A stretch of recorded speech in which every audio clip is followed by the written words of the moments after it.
ಚಿತ್ರದುರ್ಗ ಜಿಲ್ಲೆಯ ಚಳ್ಳಕೆರೆ ತಾಲೂಕಿನ ನಗರಂಗೆರೆ ಗ್ರಾಮದಲ್ಲಿ ಉಚಿತ ಆರೋಗ್ಯ ತಪಾಸಣಾ ಶಿಬಿರವನ್ನು ಆಯೋಜಿಸಲಾಗಿದ್ದು, ಕಾರ್ಯಕ್ರಮಕ್ಕೆ ಶಾಸಕ ಟಿ.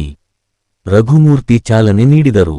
ನಗರಂಗೆರೆ ಗ್ರಾಮೀಣಾಭಿವೃದ್ಧಿ ಮತ್ತು ದೇವಾಲಯಗಳ ನಿರ್ವಹಣಾ ಸೇವಾ ಟ್ರಸ್ಟ್, ಗ್ರಾಮ ಪಂಚಾಯತ್ ಹಿತರಕ್ಷಣಾ ವೇದಿಕೆ, ಬಸವೇಶ್ವರ ವೈದ್ಯಕೀಯ ಮಹಾವಿದ್ಯಾಲಯ ಹಾಗೂ ಆಸ್ಪತ್ರೆ, ಚಿತ್ರದುರ್ಗ, ನ್ಯೂಬರ್ಗ ವಾಸವಿ ಲ್ಯಾಬ್ ಮತ್ತು ಮೂರ್ತಿ ಇಂಡಸ್ಟ್ರೀಸ್ ಮತ್ತು ಡೆವಲಪರ್ಸ್ ಇವರ ಸಂಯುಕ್ತ ಆಶ್ರಯದಲ್ಲಿ ಈ ಶಿಬಿರವನ್ನು ಹಮ್ಮಿಕೊಳ್ಳಲಾಗಿತ್ತು.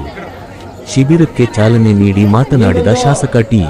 ರಘುಮೂರ್ತಿ, ಗ್ರಾಮೀಣ ಪ್ರದೇಶದ ಜನರು ಆರೋಗ್ಯದ ಕಡೆ ಹೆಚ್ಚಿನ ಗಮನ ಹರಿಸಬೇಕು. ಇಂತಹ ಉಚಿತ ಆರೋಗ್ಯ ತಪಾಸಣಾ ಶಿಬಿರಗಳು ಜನರಿಗೆ ಬಹಳ ಉಪಯುಕ್ತವಾಗಿದ್ದು, ಸಾಮಾನ್ಯ ಜನರಿಗೆ ತಜ್ಞ ವೈದ್ಯರ ಸೇವೆ ಸಿಗುವಂತಾಗಿದೆ ಎಂದು ಹೇಳಿದರು. ಈ ಸಂದರ್ಭದಲ್ಲಿ ಜಯದೇವ ಆಸ್ಪತ್ರೆಯ ಮಾಜಿ ನಿರ್ದೇಶಕರಾದ doctor Ravindranath, doctor Prahlad, doctor Palakshappa, doctor Narayanamurthy, Murthy industries ಮತ್ತು ಡೆವಲಪರ್ಸ್ ಮಾಲೀಕರಾದ ಬಿ. ಸಿ. ಸಂಜೀವಮೂರ್ತಿ, ಗ್ಯಾರಂಟಿ ಸಮಿತಿಯ ಅಧ್ಯಕ್ಷ ಗದ್ದಿಗೆ ತಿಪ್ಪೇಸ್ವಾಮಿ, ತಾಲೂಕು ಪಂಚಾಯತ್ ಕೆಡಿಪಿ ನಾಮ ನಿರ್ದೇಶನ ಸದಸ್ಯ ರಮೇಶ್ ಸೇರಿದಂತೆ ಹಲವಾರು ಮುಖಂಡರು ಉಪಸ್ಥಿತರಿದ್ದರು. ಸುಮಾರು 450-500 ಜನ ಇಲ್ಲಿ ರಿಜಿಸ್ಟ್ರೇಷನ್ ಕೂಡ ಮಾಡಿಸ್ಕೊಂಡಿದ್ದಾರೆ.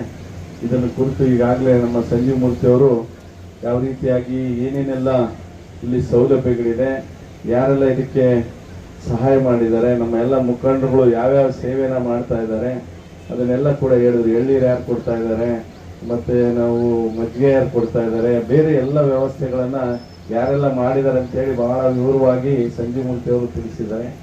ಖಂಡಿತವಾಗ್ಲೂ ಕಾರ್ಯಕ್ರಮ ಒಂದು ಉತ್ತಮವಾದ ಒಂದು ಕಾರ್ಯಕ್ರಮ. ವಿಶೇಷವಾಗಿ ಗ್ರಾಮೀಣ ಪ್ರದೇಶದ ಬಡವರಿಗೆ ಆರ್ಥಿಕ ಪರಿಸ್ಥಿತಿನಲ್ಲಿ ಯಾರಿಗೆಲ್ಲ ಮತ್ತು ಆರ್ಥಿಕ ಪರಿಸ್ಥಿತಿ ಒಂದ್ ಕಡೆಗೆ, ಉದಾಸೀನ ಮನೋಭಾವ ಒಂದ್ ಕಡೆಗೆ, ವ್ಯವಸ್ಥೆಗಳಿದ್ದೂ ಕೂಡ ನನಗೇನು ಆಗಿಲ್ಲ. ಈಗಾಗಲೇ ಇದರ ಕುರಿತು ನಮ್ಮ ಡಾಕ್ಟರ್ ರವೀಂದ್ರನಾಥ್ ಸರ್ ಅವರು ಬಹಳ ಈಗ ಏನು ಈ ಶಿಬಿರದ ಒಂದು ಉಪಯೋಗವನ್ನ ಪಡೆಯೋದ್ರ ಜೊತೆಗೆ ಈ ಒಂದು ಯಾವ ರೀತಿಯಾಗಿ ನಾವು ರೋಗಗಳನ್ನ ತಡೆಗಟ್ಟಬಹುದು, ಜೊತೆಗೆ ಯಾವ ರೀತಿಯಾಗಿ ನಾವು ಆರೋಗ್ಯವನ್ನ ಕಾಪಾಡ್ಕೋಬಹುದು ಅಂತ ಹೇಳಿ ಅವರೆಲ್ಲ ವಿಷಯಗಳನ್ನ ಹೇಳಿದ್ದಾರೆ.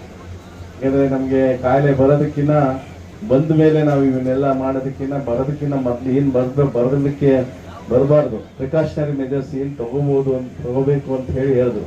ಒಂದು ಉತ್ತಮವಾದ ನಾವು ಆರೋಗ್ಯ ನಾವು ಯಾವ ರೀತಿಯಾಗಿ ಆಹಾರವನ್ನ ಸೇವಿಸ್ತೀವಿ, ಆ ಆಹಾರದಿಂದಾನೇ ನಮ್ಗೆ ಕಾಯಿಲೆಗಳು ಬರೋಂಥ ಕೆಲಸ.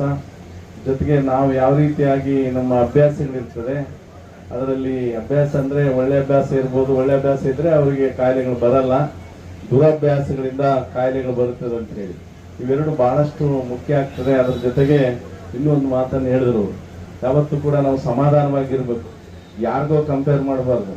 ಯಾರೋ ಪಕ್ಕದ ಮನೆಯವ್ರು ಏನೋ ತಂದ್ರು, ಏನೋ ಆದ್ರು, ಏನೋ ಉದ್ಧಾರ ಆದ್ರು ಅಂತ ಹೇಳಿ ಅದನ್ನೇ ನಾವು ಮನಸ್ಸಲ್ಲಿ ಇಟ್ಕೊಂಡು ಅದನ್ನೇ ನಾವು ಇದು ಮಾಡಿದ್ರೆ ನಮ್ಗೆ ರೋಗ ಬರ್ತದೆ.